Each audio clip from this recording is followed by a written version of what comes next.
This is from Subramanya Bhujangam. Okay. Pranamyasakrit padayoste patitva prasada prabho parthaye nikvaram न वक्तुं शमोहं तदानीं प्रकृपाब्दे न कार्यान्तकाले मनागप्युपेक्षा. Salutations to Sri Subramanya. I salute you by falling at your feet right now. Be gracious, O Lord. I am praying to you many times now. For during that time, during my old age, when I am nearing death, I will not have the strength to speak, O ocean of compassion. Do not therefore forsake me during the end of my life, even for a little while. प्रणम्यासकृत् पादयोस्ते पतित्वा प्रसाद प्रभो प्रार्थयेनेकवारम् न वक्तुं शमोहं तदानीं कृपाब्दे न कार्यान्तकाले मनागप्युपेक्षा. चन्दनं शीतलं लोके चन्दनादपि चन्द्रमाः चन्द्रचन्दनयोर्मध्ये शीतला साधुसङ्गतिः. चन्दनं शीतलं लोके चन्दनादपि चन्द्रमाः చంద్రచందనయోర్మధ్యే శీతల సాధు సంగతి. లోకంలో చందనం చల్లగా ఉంటుంది, చంద్రుడు చందనాదపి శీతల భవతి, చందనం కంటే చల్లగా ఉంటాడు. కింటు చంద్రుడు మరియు చందనం కంటే మంచి స్నేహితుల సహవాసం ఇంకా చల్లగా ఉంటుంది. అస్తు. ట్యాబ్లర్ దశరూపకాలది చూడడము అని అంటే మనకి అందులో ఉన్న అంశాలు ఏవేవి కంపేర్ చేయాలి ఒక్కొక్క భేదంలోనూ అనేది మనకు తెలియాలి. ఇది తెలియాలి అంటే అసలు అంశాలు ఏమేమి ఉంటాయి రూపకంలో అనేది మనకు తెలియాలి. కనుక నేను ఒక్కసారి ఈ రకంగా దీన్ని రివిజన్ చేద్దాము, రివ్యూ చేసుకుందాము అని అనుకున్నాను. మనకి అర్థ ప్రకృతులు ఏ భేదంలో ఏముంటాయి అనేది మనకు తెలియాలి. యాక్చువల్గా చెప్పాలంటే అక్కడ రాస్తే సరిపోతుంది. అర్థ ప్రకృతులు ఏమిటి అనేది మనకు తెలియక్కలేదు అంటే సిలబస్ లో లేదు. ఇది చాప్టర్ 1 అవుతుంది. కానీ మనం చదువుకున్నాం కనుక గుర్తు చేసుకుందాం ఒక్కసారి ఏవేవి లక్షణాల కింద మనం ఏ రూపక భేదానికి చూపించాలి అనేది ఇక్కడ చూద్దాం. మనం ఒకటి పంచ అర్థ ప్రకృతులు అని మనం తెలుసుకున్నాం. అర్థ ప్రకృతులు అని అంటే ఏమిటి? మనకి మన ఫలితానికి పొందటానికి అంటే ప్రదర్శన ఎందుకు చేస్తున్నామో ఆ ఫలితం పొందటానికి ఏ ఉపాయాలు ఏమున్నాయి అంటే ఏ విధంగా మనం కృషి చేయాలి, రూపకాన్ని తయారు చేయాలి అని చెప్పేది. ఏ విధంగా రూపకాన్ని డెవలప్ చేయాలి, కథావస్తువును డెవలప్ చేయాలి. ఇది ఒకటి మనకి చూడండి. పంచ అర్థ ప్రకృతులు 5 రకాలైన ఉపాయాలు చెప్పారు. అంటే 5 రకాలైన విధానాల్లో స్టోరీని డెవలప్ చేయాలి. అవేమిటి? బీజ, బిందు, పతాక, ప్రకరి, కార్య. ఇవి ఇందులో బీజము అని అంటే సెంట్రల్ పాయింట్ ఆఫ్ ది స్టోరీని ఇండికేట్ చేయటం. మొదలు పెట్టాలి అంటే ముందు విత్తనం పెట్టాలి ఏదైనా వృద్ధి చెందడానికి, అది బీజము అంటాం. బిందువు అని అంటే మనం ఏ బీజాన్ని అయితే ప్రతిష్టాపన చేశామో కథాగమనంలో కొంచెం బీజం కాస్త పక్కకి వెళ్ళిపోయినట్లు అనిపించి దాని ఇంపార్టెన్స్ తగ్గుతోంది, డామినేట్ అయిపోతుంది అని అనుకున్నప్పుడు దాన్ని వెతికి మళ్ళీ దాన్ని మెయిన్ లైన్ లోకి తీసుకురావడాన్ని బిందువు అని అంటాం. పతాకము అని అంటే ఒక ఉపకథ, నాయకుడితో సమానంగా ప్యారలల్ గా కథలో చాలా సేపు సాగే మరొక పాత్ర. ఆ పాత్ర చేసే పని ఏమిటంటే నాయకుడి కార్యం కోసము కృషి చేస్తూ తన స్వకార్యాన్ని కూడా నెరవేర్చుకుంటుంది. అది పతాక అంటాం. ప్రకరి అంటే ఒక చిన్న కథాంశం, ఉపకథాంశం ఉంటుంది. ఇది కథ మొత్తం వ్యాపించి ఉండకుండా కొద్దిసేపు మాత్రమే ఉంటుంది ఈ ప్రకరి అనేది. ఇందులో పూర్తిగా నిస్వార్థమైనటువంటి నాయకుడి కోసం చేసే సేవ మాత్రమే ఉంటుంది తప్ప స్వార్థం అనేది, సొంత ప్రయోజనం అనేది ఇది ఉండదు. ప్రక్రియ అంటాము. కార్యము అంటే చివరికి మనకు ఫలితాన్ని లభించిన తర్వాత చేసే కన్క్లూజన్. ఈ 5 స్థాయిల్లో మనం డ్రామాని ప్రిపేర్ చేయాలి, రూపకాన్ని తయారు చేయాలి. బీజ, బిందు, పతాక, ప్రకరి, కార్యం. ఇవి ఎందుకు చెప్పుకున్నాం? ఇప్పుడు మనం చదివిన 10 భేదాల్లోనూ కొన్నింటిలో కొన్ని ఉంటాయి. ఒక దాంట్లో బీజం అన్నింటిలోనూ, కార్యం అన్నింటిలోనూ ఉంటుంది. ఎందుకంటే ప్రారంభం అంతం అనేవి అన్ని చోట్ల ఉంటాయి కనుక. బిందువు, పతాకము, ప్రక్రియ అనేవి కొన్ని భేదాల్లో ఉంటాయి, కొన్ని భేదాల్లో ఉండవు. కనుక ఇది ఒకటి మనకి గుర్తు రావాలి. పంచార్థ ప్రకృతులు అంటే బీజ, బిందు, పతాకాకి, ప్రక్రియ, కార్య లక్షణ అని చెప్పేది గుర్తొచ్చేసి సరిపోతుంది. తర్వాత పంచ కార్యావస్థలు అని చెప్పుకున్నాం మనం. ఇదేమిటి? అవస్థాః పంచ కార్యస్య ప్రారబ్ధస్య ఫలార్థిభిః. ఇది వదిలేయండి. ఇది శ్లోకంలో వాళ్ళు చెప్పే ఇంట్రడక్షన్ సెంటెన్స్ ఇది. ఇప్పుడు ఆరంభ యత్న ప్రాప్త్యాశ నియతాప్తి ఫలాగమము. ఈ 5 కార్య అవస్థలు అంటే స్టేటస్ అన్నమాట. ఎట్లా కథ ముందుకు సాగే విషయంలో అవస్థ ఏ అవస్థలో కథ ఉన్నది అనేది, ఆ ప్రస్తుత పరిస్థితి ఏమిటి, కథా పరిస్థితి అనేది చెప్పేవి కార్య అవస్థలు. ఇందాక చెప్పినవి అర్ధ ఉపక్షేపకాలు, ఇది కార్య అవస్థలు. ఇవేం చెప్పారు? ఆరంభము. ప్రతిదానికి ఆరంభం చెయ్యాలి. అంటే అవస్థకి అర్ధోపక్షేపకానికి తేడా ఏమిటి అంటే, ఒక కథ చక్కగా పెరిగి వికసించి అందరికీ చాలా ఇంట్రెస్ట్ కలిగించేలాగా ఉండాలి అంటే మంచి బీజం ఉండాలి. సెంట్రల్ పాయింట్ కథకు ఉండాలి. ఆ బీజాన్ని మనం పెట్టాలిగా. ఆ పెట్టడమే ఆరంభం అంతే. బీజం అనేది ఉండడం ఉపాయం, ఆ బీజాన్ని విత్తడం అనేటటువంటి ఆరంభం. అంచేత ఇది అవస్థ, అది మనం ప్రయోగించేటటువంటి ఉపాయం ఉపాయం ఇదనమాట. ఆ రకంగా ఇక్కడ అవస్థలు ఏం చెప్పారంటే ఒక్కొక్క దానికి ఒకటి కరస్పాండింగ్ గా ఉంటాయి. ఏమిటి? ఆరంభము అంటే బీజాన్ని పెట్టడము, ప్లాంట్ చేయటము. రెండోది అక్కడ ఏం చెప్పుకున్నాం? బిందువు అని చెప్పుకున్నాం. ఇక్కడ ఏమిటి? యత్నము అని అన్నాం. అంటే ఇప్పుడు బిందువు అంటే ఏం చెప్పాం మనం? ముఖ్య కథాంశం పక్కన పడిపోతుంటే తిరిగి ట్రాక్ లోకి తీసుకురావటము. దానికి మనం చేయాల్సిన పని ఏమిటి? అవస్థ ఏముండాలి? అక్కడ ప్రయత్నం ఉండాలి. కనుక రెండవది ప్రయత్నము. బీజ బిందు, పతాకము, ప్రకరి అనేవి అక్కడ ఉన్నాయి. ఇక్కడ పతాకము, ఇక్కడ ప్రాప్త్యాశ. ప్రాప్త్యాశ అంటే ఇక్కడ అవస్థ పతాకం నడుస్తున్న సందర్భంలో ఏంటంటే ఇంకా ఈ పని అయిపోతుంది అనేటటువంటి భావన కలుగుతూ ఉంటుంది, ఆశ కలుగుతుంది. మళ్ళీ కాదేమో అన్న అనుమానం వస్తూ ఉంటుంది. ఈ ఈ డైలమాలో ఉండేటటువంటి స్థితిని, దీని అవస్థని ప్రాప్త్యాశ అని అంటాం. నియతాప్తి, ఇక్కడ మనకి ఖచ్చితంగా మనం తీసుకున్నటువంటి ఒక చర్య వల్ల ఈ పని మనకి సానుకూలం అవుతుంది, మనకి ఫలితం లభిస్తుంది అనే ఒక గ్యారంటీ లాంటిది రావడము అనేది ఇక్కడ నియతాప్తి అని చెప్పాము. ఫలాగమము అంటే మనకి ఫలితం రావటము, కంక్లూజన్కి సంబంధించి ఇది. అంచేత పంచకార్యావస్థలు అంటే ఆరంభ, యత్న, ప్రాప్త్యాశ, నియతాప్తి, ఫలాగమ. ఇవి 5 కార్యావస్థలు. ఇప్పుడు ఈ రెండింటిని జోడిస్తాం మనం. ఏ విధంగా? అక్కడ బీజబిందు పతాక ప్రకరి కార్యం, ఆరంభ, యత్న, ప్రాప్త్యాశ, నియతాప్తి, ఫలాగమం. వీటిని మనం జాయిన్ చేసుకుంటూ స్టోరీని ప్లాన్ చేస్తాం, మనం రూపకాన్ని తయారు చేసుకుంటాం మనం. ఈ జాయిన్ చేయడాన్ని సంధులు అని అంటాం. వీటిలో సంధి అంటే వీటిని కలపడానికి మళ్ళీ ఒక ప్రక్రియని చెప్పారు. ఇవి ఏం చెప్పుకున్నాం మనం? ఆ 5ంటికి సంబంధించి 5 సంధులు ఇందులో చూడండి. అందుకని ఇక్కడ మళ్ళీ గుర్తు చేసాం చూడండి. మళ్ళీ మనం బీజబిందు పతాక ప్రకరి కార్యలక్షణ, ఆరంభ, యత్న, ప్రాప్త్యాశ, నియతాప్తి, ఫలాగమ. ఇవి 5 అర్ధ ప్రకృతులు, ఈ 5 కార్యావస్థలు. ఈ అర్ధ ప్రకృతులు, ఈ కార్యావస్థలు కలిసి యథాసంఖ్యేన రెస్పెక్టివ్లీ ఇన్ ది ఆర్డర్. అంటే బీజము, ఆరంభము, బిందువు, యత్నము, పతాకము, ప్రాప్త్యాశ, ప్రకరి, నియతాప్తి, కార్యము, ఫలాగమము. ఇవి కరస్పాండింగ్ గా మనం కరస్పాండింగ్ స్టేజెస్ కింద మనం చెప్పుకోవచ్చు. ఇది ఒకదానితో ఒకటిని ఈ ప్రారంభంతో ఈ ఉపాయాన్ని ఈ విధంగా అవస్థలోకి తీసుకురావడాన్ని, కలపడాన్ని సంధులు అని అంటాం. బీజము, ఆరంభము కలిపేదాన్ని ముఖ సంధి అని అంటాం. అంటే ప్రారంభం చేయడము అన్నట్టు. ముఖ సంధి అంటే ముఖము అంటే ప్రారంభం చేయడం అంటే ఆరంభము. ఇందులో చేస్తున్న పని ఏమిటి? బీజాన్ని నాటటము. ఇది బీజాన్ని నాటి ఆరంభాన్ని చేయటాన్ని ముఖ సంధి. ఈ రెండింటినీ కలిపి ఇక్కడ ఈ ఉపాయాన్ని, ఈ కార్యావస్థని కలిపి సంధించి అక్కడ ప్రయోగం చేయడాన్ని ముఖ సంధి అని అన్నాం. అలాగే రెండో స్టేజ్లో బిందువు, యత్నము కలిపి ప్రతిముఖ సంధి అని అన్నాం. ప్రతిముఖ సంధి, ముఖ సంధి అంటే ఓపెనింగ్, ప్రతిముఖ అంటే మాయమైపోయిందని మళ్ళీ తిరిగి వెతకడము అని అర్థం. మూడోది పతాకము, ప్రాప్త్యాశ. ఇది గర్భసంధి అని అంటాం.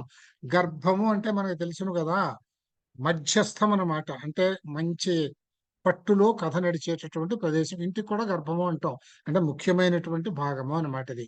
ఆ విధంగానే ఇక్కడ కూడా గర్భము అంటే చాలా ముఖ్యమైనటువంటి ఆ కథలో ఉండేటటువంటి అక్కడ ముఖ్యమైనటువంటి స్థాయి. ఇది గర్భసంధి. ఇందులో ఉండేవి పతాకము, ప్రాప్త్యాశ. అంత బాగున్నట్టు బాగోకపోవడం, డైలమాలు, ఆర్గ్యుమెంట్లు ఇవన్నీ వస్తాయి అన్నమాట. నాలుగోది ప్రకరి నియతాప్తి. దీన్ని విమర్శ సంధి లేక అవమర్శ సంధి అని అంటాం. దీన్ని ప్రకరి నియతాప్తి అంటే ఖచ్చితంగా మనం ఫలితాన్ని సాధిస్తాము అని చెప్పుకోవటం, దానికి కావలసినటువంటి ఉపకారం ప్రకరి ద్వారా జరగటం. అది తర్వాత కార్యం ఫలాగమం, ఇది నిర్వహణ సంధి అని అంటాం మనం. అంటే కార్యము అంటే మన పని పూర్తయింది, ఫలితం దక్కింది. ఆ ఫలితం ఏమిటి, ఫలాగమము, అదే వచ్చిందో మనకు ఆ సంబంధించిన ప్రదర్శనలో మనకు తెలుస్తుంది. ఈ రెండింటినీ కలిపి మనం దాని కంక్లూజన్ చక్కగా చేసి చూపించాలి. అంచేత ఈ 5 సంధులు, ఈ అన్ని సంధులు అన్నింటిలోనూ ఉండవు. ఉదాహరణకి ఆ బిందువు లేని చోట ప్రతిముఖ సంధి ఉండదు కదా, బిందువు ఉంటే తప్ప ప్రతిముఖ సంధి ఉండదు కదా. అంచేత దీన్ని బట్టి ఏ రూపక భేదంలో ఏ సంధులు ఉంటాయి అంటే, ఏ రూపక భేదంలో ఏ ఉపాయాలు ఉంటాయి, ఏ రూపక భేదంలో ఏ కార్యావస్థలు ఉంటాయి, ఏ రూపక భేదంలో ఏ సంధులు ఉంటాయి అనేందుకు ఈ పేర్లు గుర్తు పెట్టుకోవాలి. 3 5 ఇవి 15. దీని తర్వాత ఇంకా మనం తర్వాత ఏం గుర్తు పెట్టుకోవాల్సింది ఏమిటంటే,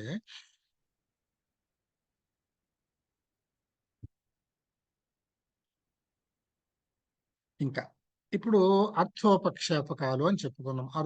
అర్థోపక్షేపకాలు అంటే మనం ప్రదర్శనకి అనువుగా లేక ప్రదర్శించడానికి నిషేధింపబడిన అంశాలు మనం ప్రదర్శనలో చూపించం. కానీ ఆ అంశాన్ని అందజేయకపోతే ప్రేక్షకుడికి కథలో ఉండే కంటిన్యూటీ చెడిపోతుంది కనుక దాన్ని ఏ విధంగా ప్రేక్షకుడికి తెలియజేస్తాం, ప్రదర్శన ద్వారా తెలియచేయటం లేదు, ఏ విధంగా తెలియచేస్తామో అనే దానికి అర్థ ఉపక్షేపకాలు అంటే మనం వీటిని ఇంటర్మీడియట్ సీన్స్ అంటాం. ఆ ఇంటర్మీడియట్ సీన్స్ అంటే తెర వెనక నుంచి కానీ, లేకపోతే ఆకాశ భాషలు ఇలాంటి వాటి ద్వారా కానీ, లేకపోతే వేరే వాళ్ళ మాటల ద్వారా జరిగిపోయినది లేకపోతే జరగబోయేది సూచించటం. ఈ రకంగా ఇలా చెప్పేవి 5 విధానాలు చెప్పారు. ఈ 5 ఏం చెప్పాము, విష్కంభము, చూలిక, అంకాస్యము, అంకావతారము, ప్రవేశకము. ఈ 5 కూడా వీటిని అర్థోపక్షేపకాలు అని చెప్పారు. అంటే మన ప్రదర్శనలో మిస్ అవుతున్న అంశాలని ప్రేక్షకుడికి అందజేసేటటువంటి ప్రక్రియలు అర్థోపక్షేపకాలు. విష్కంభ చూలిక ప్రవేశకాంకాంకాస్య విష్కంభ చూలికాంక అంకాస్య ప్రవేశకై అని అంటాం.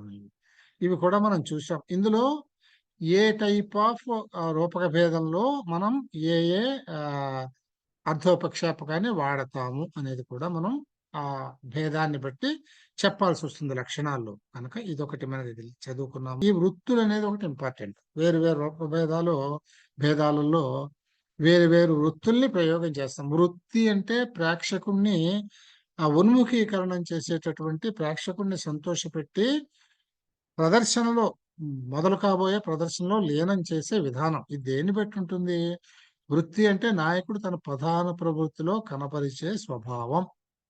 అంటే నాయకుడి ప్రవృత్తిలో ఏమేమి ఉండొచ్చునండి, మనకి శృంగారం ఉండొచ్చును, వీర్యం ఉండొచ్చును, దుర్మార్గం ఉండొచ్చును. ఎందుకంటే ధీరోద్ధతులు కూడా ఉంటారు కదా నాయకులు. దుర్యోధనుడి మీద సినిమా తీస్తాం అనుకోండి, అప్పుడు ఏమొస్తుంది మనకి, దుర్మార్గం. అది ఆ పాత్రకి ఏ విధమైనటువంటి ప్రవర్తన అయితే ఉందో, ప్రవృత్తిని అయితే మనం నిర్దేశించుకున్నామో దానికి సంబంధించి ఈ వృత్తుల్ని మనం ప్రయోగం చేస్తాము అని తెలుసుకున్నాము. ఈ వృత్తులు 4 రకాలని చెప్పుకున్నాం. అవేమిటి, కైశికి, సాత్వతి, ఆరపటి, భారతి. ఈ భారతి అనేది సాధారణంగా ఎక్కువగా మనం శృంగారం, వీరం ఉంటాయి కనుక ఎక్కువగా మనకి భారతి, కైశికీ వృత్తులు వస్తాయి. మిగతా వృత్తులు కూడా వాడుతూ ఉంటాం. ఈ 4 పేర్లు ఈ రూపక భేదంలో ఈ వృత్తి వచ్చింది అని వస్తాయి కనుక ఈ పేర్లు ఒకటి మనకి గుర్తు పెట్టుకుంటే ఇది ఏమిటి అనే అనుమానం రాకుండా ఉంటుంది. తర్వాత ఇంకా ఎలా నాటకం మొదలు పెడతాము అంటే ఒక ఇంట్రడక్షన్, ఆముఖం అనేది ఉంటుంది. దాని గురించి మనం కూడా చదివాం. నాటకం, ప్రకరణం, బాణం, ప్రహసనం, డిమం, వ్యాయోగం, సమవాకారం, వీధి, అంకం, ఈహామృగం. ఇందులో మొట్టమొదటి దాంట్లో ఇది ఒకటి గుర్తుపెట్టుకోవాలి. ఏ ఏ అంశాలు మనం లక్షణాలుగా చెప్తాము అని అంటే, రూపక భేదం పేరేమిటి, అందులో ఉన్న కథాంశం ఏమిటి, లేదు ఆ రూపకానికి ఏదైనా నిర్వచనం చెప్తే ఆ నిర్వచనం ఏమిటి, తర్వాత ఈ ఈ ఈ రూపక భేదంలో ఫలాని నాయకుడు ఉండాలి, ఫలాని నాయకు ఉండాలి అనే నెసబు ఏదైనా పెట్టుంటే అది ఏమున్నది అనేది చెప్పాలి. తర్వాత ఎన్ని అంకాలు ఉంటాయి, ప్రదర్శన ఎంతసేపు ఉంటుంది అనేది ఇక్కడ మనకు ముఖ్యం. ఎందుకంటే ఇందులో అనేక అంకాలు ఉన్నవి ఉంటాయి, తక్కువ అంకాలు ఉన్నవి ఉంటాయి, ఏకాంకికలు ఉంటాయి, ఏకపాత్రాభినయాలు ఉంటాయి, అనేక పాత్రలు ఉన్నవి ఉంటాయి, స్త్రీ పాత్రలు లేని ఉంటాయి, స్త్రీ పాత్రలు పురుష పాత్రలు కలిసినవి ఉంటాయి, కేవలం స్త్రీ పాత్రలతో ఉండే ఉంటాయి. ఇవన్నీ లక్షణాల్లో ఎక్కడ ఏం చెప్పామో అదొకటి చూపించాల్సి వస్తుంది. అంకాలను చూపించాం. తర్వాత రసం, ఏ భేదంలో ఏ రసానికి ప్రాముఖ్యత, అంటే ఏ రసం అంగిరసంగా ఉంది. అంగిరసము అంటే అక్కడ ప్రధానమైన రసమే తప్ప మిగతా రసాలు ఉండవని కాదు. మిగతా రసాలు కూడా ఇంచుమించుగా స్పృశించడం జరుగుతుంది. కానీ కొన్ని కొన్ని చోట్ల కొన్ని కొన్ని రసాలని స్పృశించడానికి కూడా అవకాశం ఉండదు. ఎందుకంటే వీరానికి సంబంధించిన రూపకాన్ని మనం చదువుకుంటున్నప్పుడు అక్కడ శృంగారం రాదు. అందులో శృంగార రసం అనేది ఉండదు. అందుకని ఆ నాటకం తీరుని బట్టి, అక్కడ కథాంశాన్ని బట్టి, మన అవసరాన్ని బట్టి రసాల్ని అంగరసాలుగా వాడుకుంటాం. ప్రాధాన్యత ఉన్న రసాన్ని అంగిరసం అంటాం. అదేమిటో మనం చెప్తాం. ఇప్పుడు సంధులు అన్నాం. ఈ సంధులు ఏ ఏ సంధులు వాడతాము అంటే ఎందెందులో మనం అర్ధ ప్రకృతులు వాడాము, కార్యావస్థలు వాడాము అనే దాన్ని బట్టి సంధులు వస్తాయి. ఆ రకంగా ఏ ఏ సంధులు వాడాము, తర్వాత ఏ ఏ వృత్తిని ప్రదర్శించాము, అంటే అందంగా మనం ప్రేక్షకుడిని ఆకట్టుకునేటందుకు ఏ విధంగా మనం అతన్ని ఉన్ముఖీకరణం చేశాము అనే దాన్ని వృత్తులు చెప్తాము. ఇది కాక ప్రత్యేకించి ఈ భేదంలో దీనికి ఇది ప్రత్యేక లక్షణం ఉంది అని ఏమైనా చెప్పుంటే అవి ఇక్కడ రాసుకున్నాము. అంటే ఇందులో ఏమేమి వస్తాయి అన్నమాట. ఇది ఏ విధంగా ముందుకు పెడుతుంది, ఇందులో ఏ ఏ అంశాలు ఉంటాయి, ఇందులో ఒక ఏవేమైనా ప్రదర్శించగలిగిన అంశాలు ఏమిటి, ప్రదర్శించకూడని అంశాలు ఏమిటి, ఇట్లాంటివి ఏమైనా చెప్పదలుచుకుంటే ఇందులో మనం చెప్తాము. తర్వాత ఫైనల్ గా ఈ ఒక్కొక్క భేదానికి మనం ఒక్కొక్క ఉదాహరణని చూపించాల్సి వస్తుంది. నాటకం ఉంది. నాటకం దివ్య మత్స్య దివ్యమర్త్యో అని మనం చదువుకున్నాం. ప్రఖ్యాత కథాంశం, ప్రఖ్యాత ఇతివృత్తము, ప్రఖ్యాత ఇతిహాసాల నుంచి ఉంటుంది అని చెప్పుకున్నాం. ఇది నాటకంలో ఉండే కథాంశం ఇలా ఉండాలి అంటే దేవతలకు సంబంధించి కానీ, మనుష్యులకు సంబంధించి కానీ, లేదు ఇద్దరికి సంబంధించి కానీ, ఇతిహాసాలకు సంబంధించి అంటే జరిగినది, చరిత్రకి సంబంధించినటువంటి కథాంశం ఇందులో ఉండాలి. మహర్షులు వాళ్ళు కూడా ఉండొచ్చును. ఇందులో నాయకుడు ఎవరు ఉంటారు అని అంటే ప్రఖ్యాత వంశజుడు. అంటే ప్రఖ్యాత వంశజుడు అంటే ఒక చక్రవర్తి ఉండొచ్చును, లేదు ఋషులు వాళ్ళు ఉండొచ్చును, లేదు దివ్యుడు దేవతలు, వీళ్ళలో ఎవరైనా ఉండొచ్చు. అంటే ఇది టాప్ మోస్ట్ క్లాస్ అనమాట, ఫ్రంట్ లైన్ ప్రదర్శన అనమాట. అందుకని నాటకం చాలా ముఖ్యమైన భేదం 10 రూపక భేదాల్లోనూ. ఇది మనం నాయకుడు. ఇందులో నాయికని గురించి ప్రత్యేకంగా ఇటువంటి నాయకు ఉండాలి అనే సూచన ఏమీ చేయబడలేదు నాటకం విషయంలో. తర్వాత నాటకంలో అంకాలు 5 నుంచి 10 వరకు ఉంటాయి. 5 అంకాలు ఉండేదాన్ని చిన్న నాటకం అంటాము, 10 అంకాలు ఉండేదాన్ని పెద్ద నాటకం అని అంటాం. ఇంకా రసాలు ఇందులో అంగిరసంగా 2 రసాలు మాత్రం ఉంటాయి. 2 రసాలు ప్రముఖంగా అంగిరసంగా వాడబడతాయి నాటకంలో, నాటకం అనే రూపక భేదంలో. అదేమిటి, వీరం గాని శృంగారం గాని. ఇతర రసాలన్నీ కూడా అంగరసాలుగా మనం వాడతాము. అంగరసాలు అంటే అంత ప్రాముఖ్యత లేనివి, కాకపోతే మనకి కథకి సంబంధించి ఏ ఏ రసాలు ప్రదర్శిస్తే బాగుంటుందో ఆ రసాలన్నీ కూడా ప్రదర్శించవచ్చును. ఇందులో రూపకానికి చెప్పిన లక్షణాలు మొత్తం చెప్పాం కనుక, అంటే ఇందులో అన్ని ఉపాయాలు, అన్ని కార్యావస్థలు సమస్తం ఇందులో ఉంటాయి కనుక తప్పకుండా ఉన్న 5 సంధులు ఉంటాయి.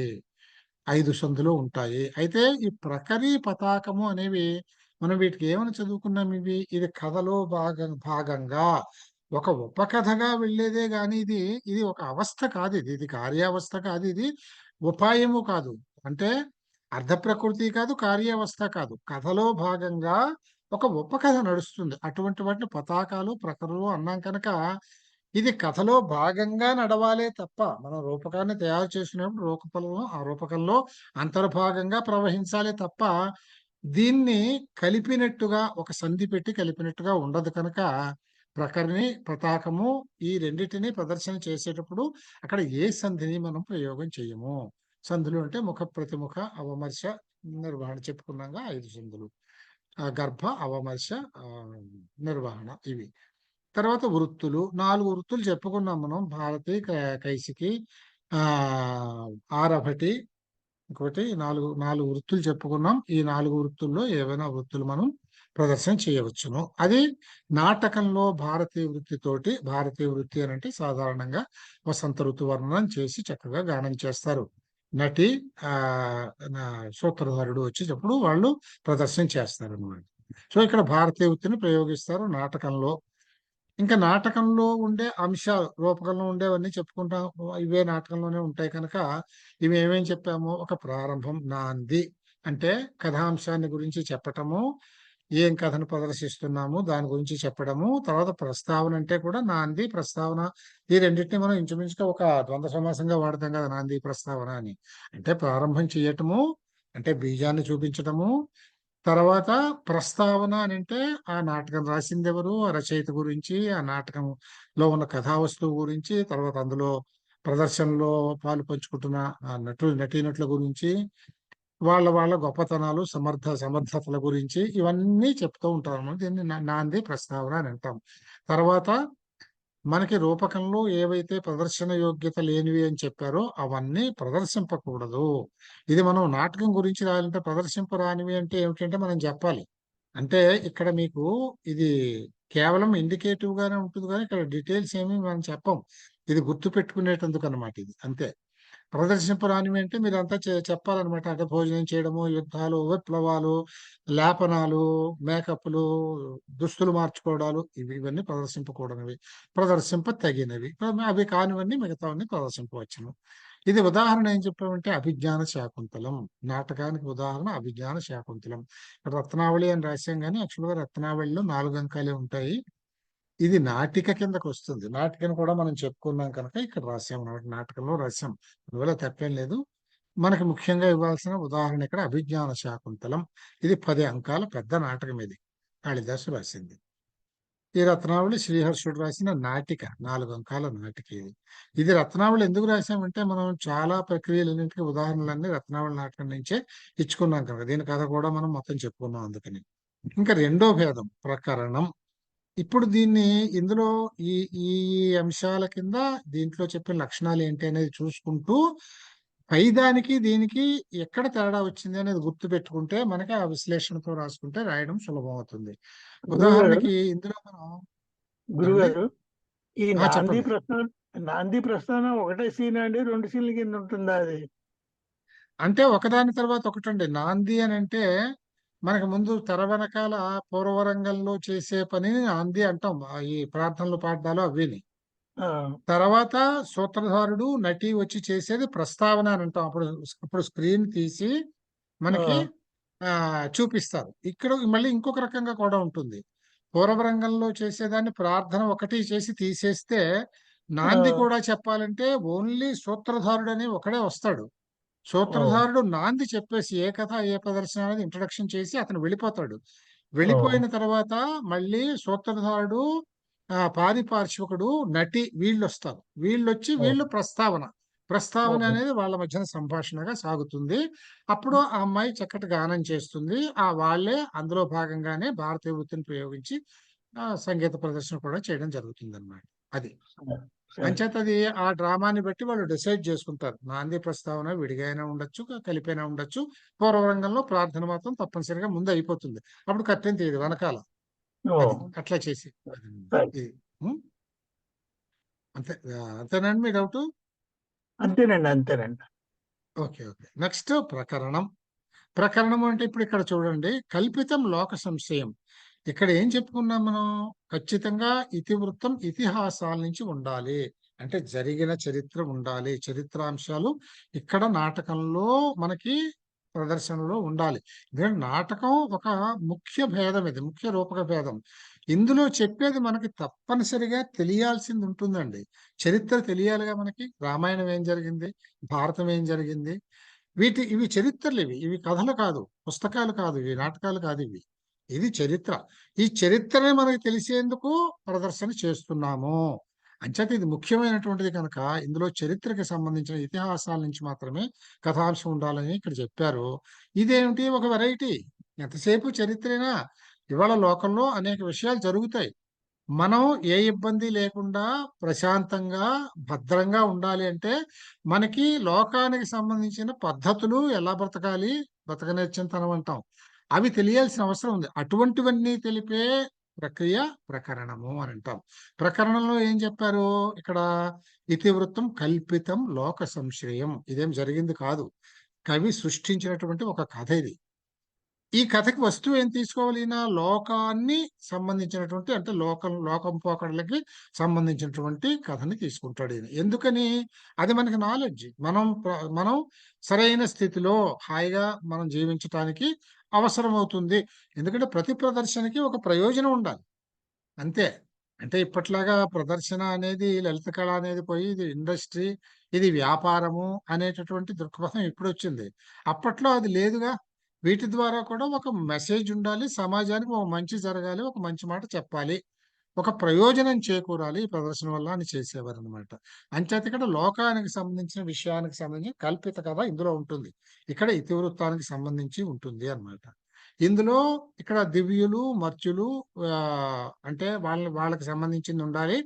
ఇంకా లోక సంశ్రయం ఎప్పుడైతే అన్నామో ఇందులో మంచి మనుషులు ఉంటారు, చెడ్డ మనుషులు ఉంటారు, దుర్మార్గులు ఉంటారు, అన్ని రకాల వాళ్ళు ఉంటారు, అంతే. తర్వాత ఇంకా నాయకుడు నాయకుడికి వచ్చేటప్పుడు ఇందులో ఫ్రంట్ లైన్ నాయకులు, ప్రఖ్యాత వంశజులు అంటే చక్రవర్తులు, రాజులు వంటి వాళ్ళు, రాజర్షి, దివ్యుడు, నరసం. ఇక్కడ ఏమిటి? Second line. అంటే లోకానికి సంబంధించి ఉండాల్సిన వాళ్ళు. వీళ్ళకేమి లోకంలో ఉండే వాళ్ళకి చరిత్ర ఏమి ఉండదు, కానీ వాళ్ళు లోకంలో ముఖ్యమైన పాత్రలు పోషిస్తారు. వాళ్ళ పాత్రలే సమాజం గతిని నిర్దేశిస్తే ముందుకు వెళ్ళాలి. సమాజం బాగుండాలి అంటే ఈ పాత్రలన్నీ బాగుండాలి. ఉదాహరణకి బ్రాహ్మణుడు ఉండాలి. ఎందుకంటే ఆయన జ్ఞానబోధ చేయాల్సి ఉంటుంది, మంచి మంచి క్రతువులు అవి చేయించాల్సి ఉంటుంది. అంచేత వీళ్ళకి ఒక ప్రత్యేకమైనటువంటి పాత్ర ఉంటుంది సమాజంలో. వీళ్ళకి సెకండ్ లైన్ లో ఉంటారు, వీళ్ళు కాదు. అందుకని ఇక్కడ విప్రుడు, అమాత్యుడు, మంత్రి, రాజు తర్వాత వాడు. రాజు అన్ని పనులు రాజు చూసుకోలేడు కదండి. మనకు ప్రధానమంత్రి ఉంటాడు, అన్యాయం చూసుకుంటాడా? ఆయనకు అడ్వైజర్స్ ఉంటారు, మంత్రివర్గం ఉంటుంది, వాళ్ళందరూ చెప్తారు, ఎవరి పని వాళ్ళు చేస్తే ఆయన ఓవరాల్ గా చూస్తారు. అట్లాగే ఈ అమాత్యుడు అనేవాడు ఆల్రౌండర్ అనమాట. ఈయన అన్ని చూసి రాజుని గైడ్ చేస్తూ ఉంటాడు.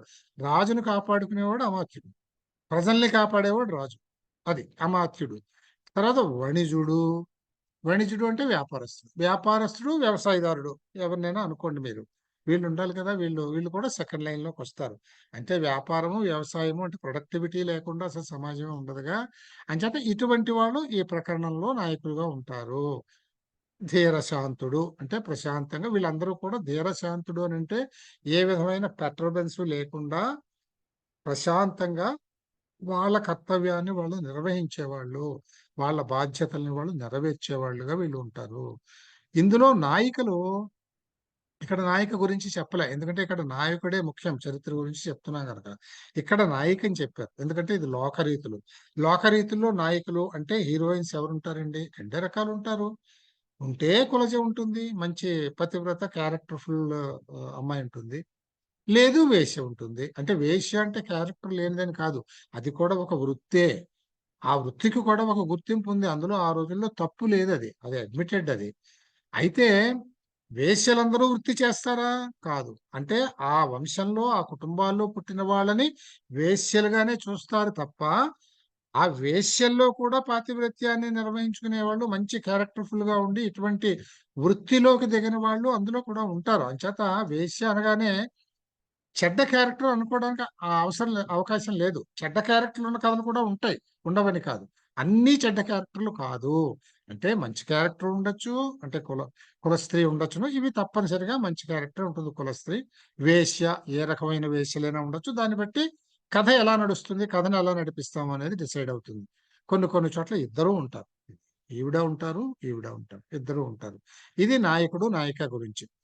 ఇక ఇది తప్ప ఈ రెండు, ఒక ఇతివృత్తానికి సంబంధించిన తేడా, నాయికలకు సంబంధించినటువంటి తేడా, ఈ రెండు తప్పిస్తే మిగతా నాటకము ప్రకరణము అన్ని సమానమైన లక్షణాలే ఉంటాయి. ఇదొక మాట గుర్తుపెట్టుకుంటే మీరు ఇవి రాస్తే సరిపోతుంది. చూడండి, ఉదాహరణకి 5 నుంచి 10 అంకాలు ఉంటాయి. ఇక్కడ వీరం, శృంగారం, మిగిలిన అంగరసాలు.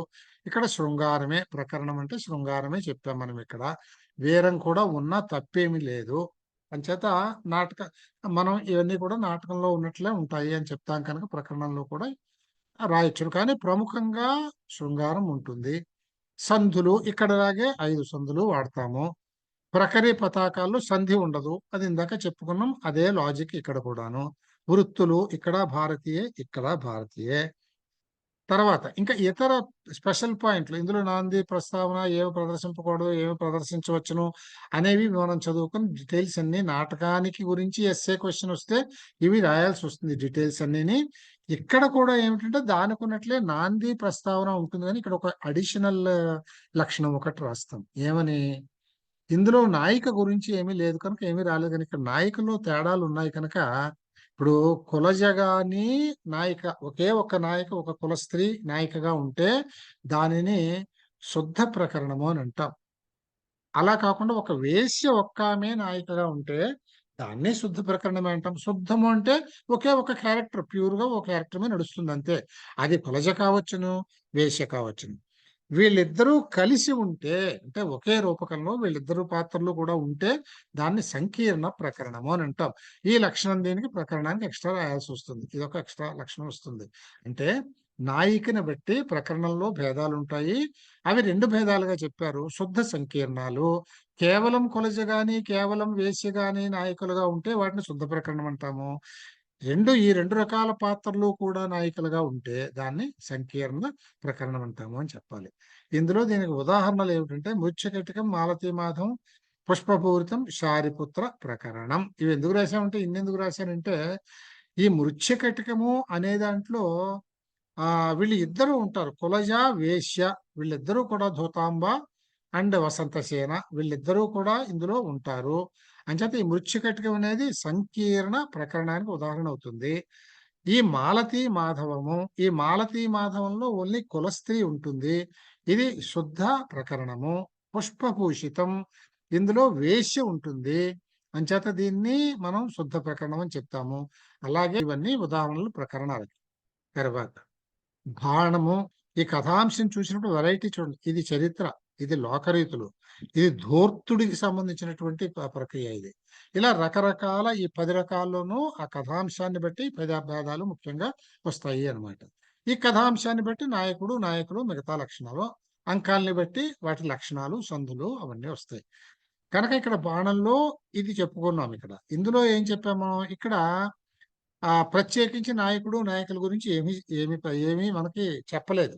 ఎందుకంటే వాడు ధూర్త చరిత్రనే చెప్తున్నాడు కనుక ఒక ధూర్తుడు గురించి చెప్తున్నాడు, ఇంకేముంది దానికి, అదే చెప్తున్నాం. ఒక విటుడు అనేవాడి లక్షణాలు ఎలా ఉంటాయో అలాగే ఉంటాయి దీనికి ప్రత్యేకంగా. అందుకని నాయకల గురించి ఏమీ చెప్పలేదు. ఇది బాణము అనేది ఏకాంకిక, ఒకే ఒక్క అంకం ఉంటుంది. ఇది ఇందులో ఉండేటటువంటివి ఏముంటాయి, మనకి వీర శృంగార రసాలు ఉంటాయి. శౌర్య సౌభాగ్య వర్ణనలు అని ఎందుకన్నాము, వీరానికి సంబంధించి శౌర్య వర్ణనము అంటే ఇక్కడ ఇతను తన అనుభవం గాని పరానుభవం గాని చెప్పేది వీరానికి సంబంధించి చెప్తున్నట్టుగా డప్పాలు కొట్టుకుంటూ ఉండేటట్లయితే అందులో శౌర్య వర్ణన ఉంటుంది. శృంగారానికి సంబంధించి చెప్పుకుంటున్నట్లయితే అందులో సౌభాగ్య వర్ణనం ఉంటుంది అని. అంచేత సౌభాగ్య వర్ణనల ద్వారా వీర శృంగార రసాల్ని ఇందులో చూపిస్తాడు. ఇది ఏకాంకిక, ఏకపాత్రగానే నడిచేది కనుక ఇందులో మీకు ఇంకా ఇవన్నీ వేరే రసాలు పెట్టే అవకాశం కూడా ఉండదు. ఏదో ఒక్క రసం, ఒక్క అంకం, ఒక్క రసమే ప్రముఖంగా నడిచిపోతుంది కనుక సరిపోతుంది. ఇంకా వేరే రసాలు ఏమి ఇందులో ఉండాల్సిన అవసరం లేదు. ఇంకా నేను ఎప్పుడైనా చెప్పాను, నేను ఒక్క అంకం ఉన్నా కూడా ముఖము నిర్వహణము అనే ఉంటాయి. అంటే దానికి ఓపెనింగ్ ఉంటుంది, క్లోజింగ్ ఉంటుంది. అంటే దానికి బీజం వేయడం అనేది ఉంటుంది, ముగింపు ఇవ్వడం అనేది ఉంటుంది కనుక ముఖ నిర్వహణ సంధులు 2 ఉంటాయి ఇందులో.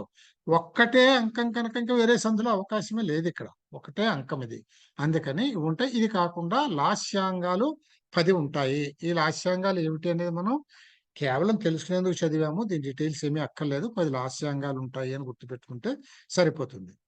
ఇందులో కూడా ప్రముఖంగా భారతీయ వృత్తినే వాడతారు, ఎక్కడైనా కైసికీ వృత్తిని కూడా వాడచ్చును. కైసికీ వృత్తి, ఈ కైసికీ అనేటటువంటిది కొంచెం ఈ ధూర్తానికి సంబంధించిన సబ్జెక్ట్ వచ్చినప్పుడు వాడే పాత్ర. కైసికి అంటే గైస్ అంట, వీళ్ళంటా చూడండి వస్తారుగా, వీళ్ళు ఏమంటాం గేస్ అంటామే, ఆ టైపు వ్యవహారాలు అనమాట అది. అందుకని ఎక్కడైనా ఆ కథాంశాన్ని బట్టి కైసికీ వృత్తిని కూడా వాడవచ్చును. ముఖ్యంగా భారతీయ వృత్తి వాడతాం. ఎందుకంటే సాధారణంగా వీరంలోను శృంగారంలోను భారతీయ వృత్తినే మనం చెప్పెడతాం కనుక. తర్వాత ఇంకా ఇందులో ఇతరాలు, ఇందులో ఏమిటంటే ఆకాశ భాషణం. అంటే ఇక్కడ ఒక్క పాత్రే ఉంటుంది కనుక కథ నడవడానికి ఎలా ఉంటుంది అంటే, ఒక పాత్రని ఊహించుకుని ఆకాశ భాషణం అంటే ఆ రంగస్థలం మీద ఉన్న పాత్ర అలా తెర వెనక్కి చూస్తూనో ఆకాశంలోకి చూస్తూనో వేరే వాళ్ళు ఉన్నట్లుగా ఇతనే మాట్లాడుతుంటాడు, ఇతను మాట్లాడడం, వాళ్ళు ఏదో మాట్లాడుంటారు, అది మనకి ప్రకాశమానం కాదు అది. కానీ దానికి వీడు సమాధానం చెప్తాడు, దీన్ని బట్టి వాడు ఏం మాట్లాడతాడో మనకు అర్థమవుతుంది. ఈ రకంగా మనకి కథాంశాన్ని తెలియజేయడం ఆకాశ భాషణం అంటాం. ఇది ఇందులో ఆకాశ భాషణము. ఈ ఆకాశ భాషణం ఎందులోకి వస్తుందండి? మనం ఇందాక చెప్పుకున్న వాటిలో ఆ అర్థోపక్షేపకం అని చెప్పుకున్నాం కదా, ఇది అందులోకి వస్తుంది. ఇది కూడా ఇది ఒక ప్రక్రియ, ప్రదర్శనలో ఒక ప్రక్రియ. ప్రత్యేకించి అర్థోపక్షేపకం అని కూడా చెప్పక్కర్లేదు. ఇందులో ఆకాశ భాషను ప్రయోగిస్తాం. ఇందులో ఏమిటంటే వామన భట్టు అనే ఆయన రాసిన శృంగార భూషణ బాణం అనేది, ఈ బాణం అనేవి అంటే మనం పెట్టుకోవడానికి, గుర్తు పెట్టుకునేందుకు. శృంగార భూషణ బాణం వామన భట్టు రచించింది. ఇది గుర్తు పెట్టుకుంటే సరిపోతుంది ఉదాహరణ. తర్వాతది ప్రహసనం. ఇది కవి కల్పిత నింద్యుల చరిత్ర. ప్రహసనము అంటే ఒక కామిక్ బిట్ అన్నమాట. ఇందులో కూడా ఇది కూడా ఒకటే అంకం ఉంటుంది. ఇందులో ముఖ్యమైనటువంటిది హాస్యం. ఇందులో కూడా ఇక్కడ ఒకటే అంకం ఎప్పుడైతే ఉందో ఇందులో ఉండేవి రెండే రెండు ఉంటాయి, ముఖ సంధి, నిర్వహణ సంధి. అంటే ఓపెనింగ్, క్లోజింగ్, 10 లాస్యాంగాలు కూడా ఉండవచ్చును. ఇందులో ఆరభటి అనే వృత్తి మాత్రం ఉండదు. ఆరభటి వృత్తి కాకుండా మిగతా వృత్తులు పెడితే పెట్టచ్చు, లేకపోతే లేదు. దాన్ని బట్టి, ఆ సబ్జెక్ట్ ని బట్టి, కథని బట్టి అది. తర్వాత ఇందులో ఇతరంగా ఏమిటంటే, ఇందులో ఈ విష్కంభ ప్రవేశకాలు అంటే అర్థోపక్షేపకాలు వాడడానికి అవకాశం లేదు. ఉండేదే ఒక అంకం, దీనిలో మనం మిస్ చేసేదే ఉంటుంది. ఆ ఉన్న అంశమే చూపిస్తాం. పైగా హాస్యానికి సంబంధించింది 4 జోకులు వేసేది. అంచేత ఇక్కడ అర్థోపక్షేపకాల అవసరమైతే ఏమీ ఉండదు. కానీ ఇందులో ఏంటంటే శుద్ధం, వికృతం, సంకరం అనేసి 3 రకాలుగా ప్రహసనాలు ఉంటాయి. శుద్ధ ప్రహసనం, వికృత ప్రహసనం, సంకరం. ఇది మీరు ప్రహసనం నోట్స్ లో చదవండి. శుద్ధం అనేది ఏంటంటాం, వికృతం అనేది ఏంటంటాం, సంకరం అనేది ఏంటంటాం అంటే అందులో ఉండే పాత్రల్ని బట్టి, ఆ పాత్రలో ధరించిన వాళ్ళ ఆ ఒరిజినాలిటీ ఏమిటి, వాళ్ళు ఏ విధంగా కనపడుతున్నారు అనే దాన్ని బట్టి 3 భేదాలుగా మనం చెప్పాము. దీనికి మహేంద్రవర్మ రాసిన మత్త విలాస ప్రహసనం, ఇది దీని పేరు.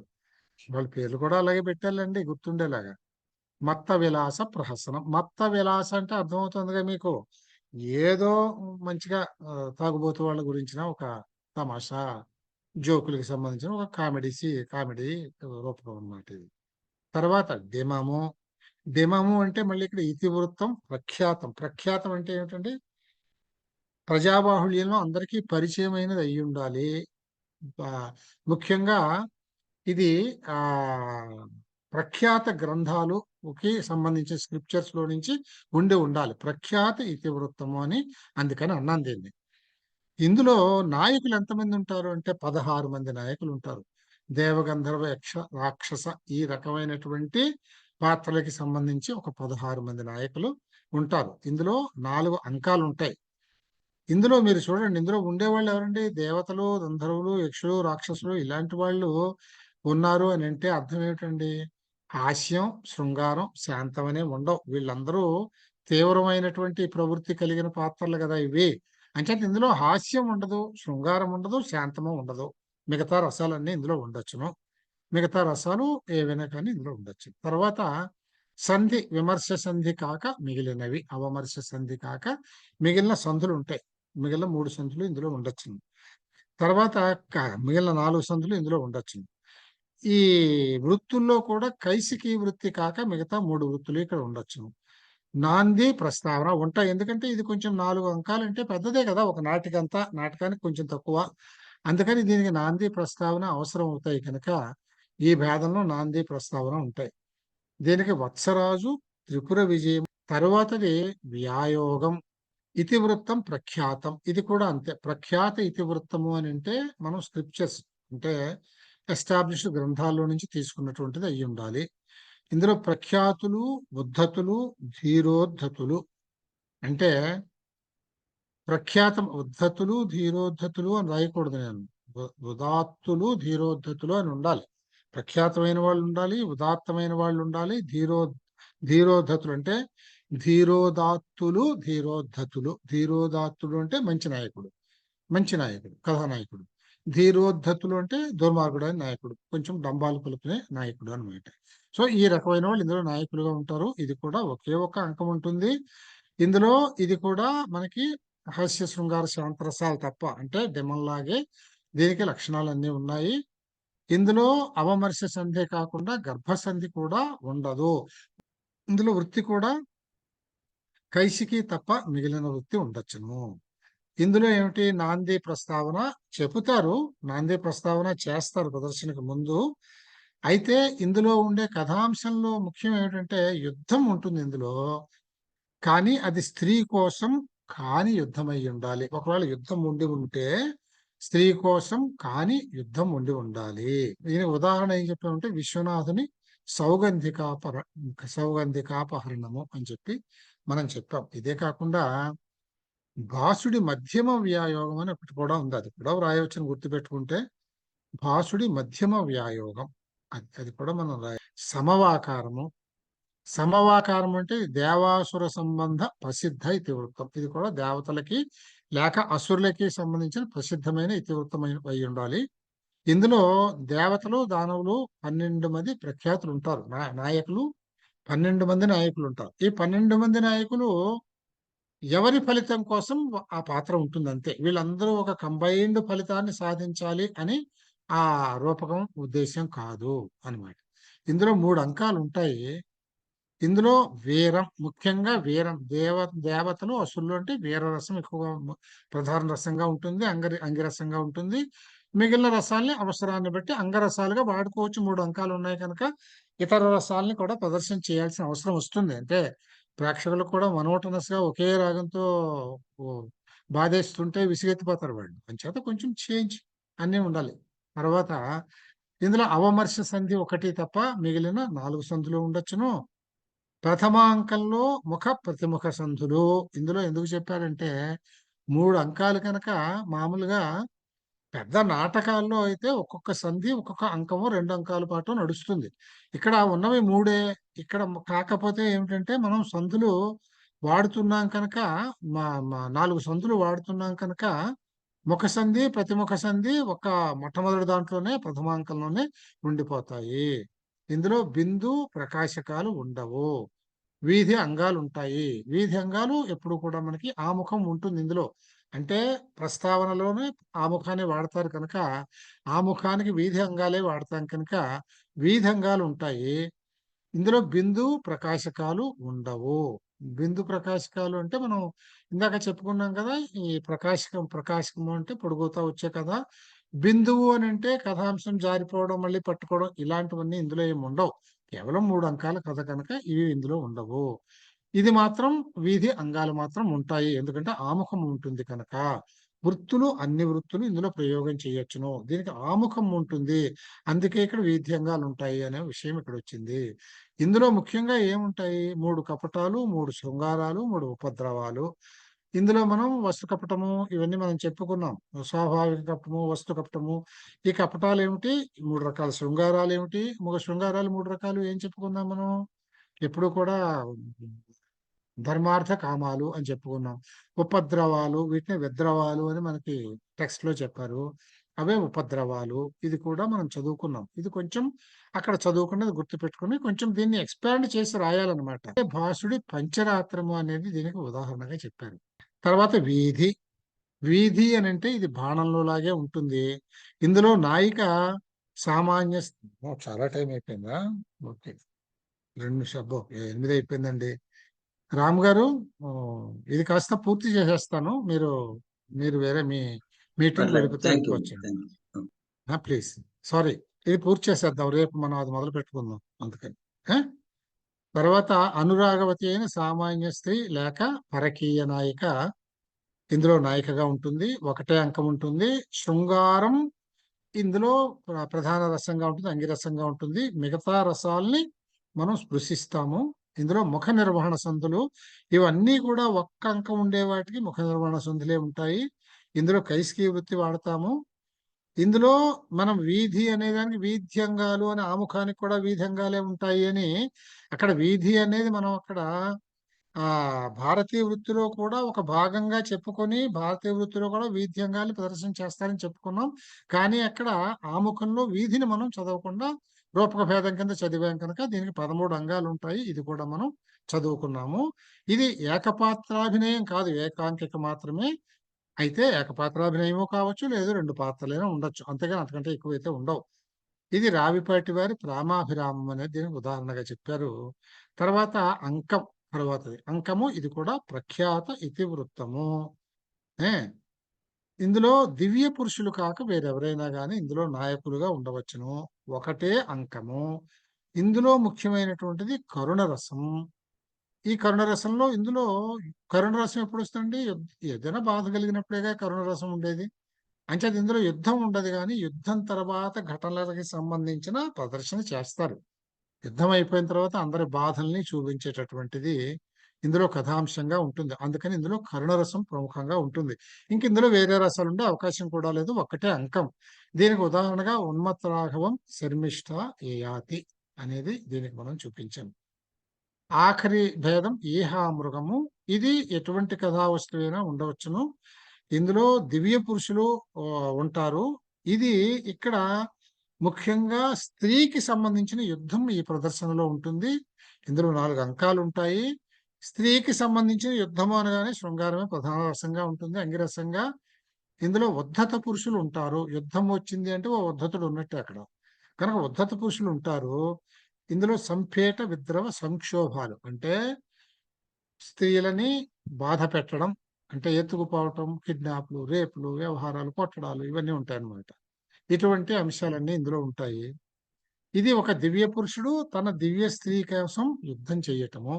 ఇక్కడ ఈ దివ్య స్త్రీ ఉన్నది కనుక ఆమెకి రోషం ఎక్కువగా ఉంటుంది సాధారణంగాను. అది ఇక్కడ ఆ రోషాన్ని ప్రదర్శించే విధానంగా ఇక్కడ ఉంటుంది అన్నమాట. దీనికి ఉదాహరణగా వత్సరాజు రుక్మిణి హరణము, మాయాకురంగిక అనేవి దీనికి మనకు ఉదాహరణలుగా చెప్పుకున్నాం. రేపు మనం ధ్వన్యాలోకంతో ప్రారంభం చేద్దామండి. మళ్ళీని ఇవాళతో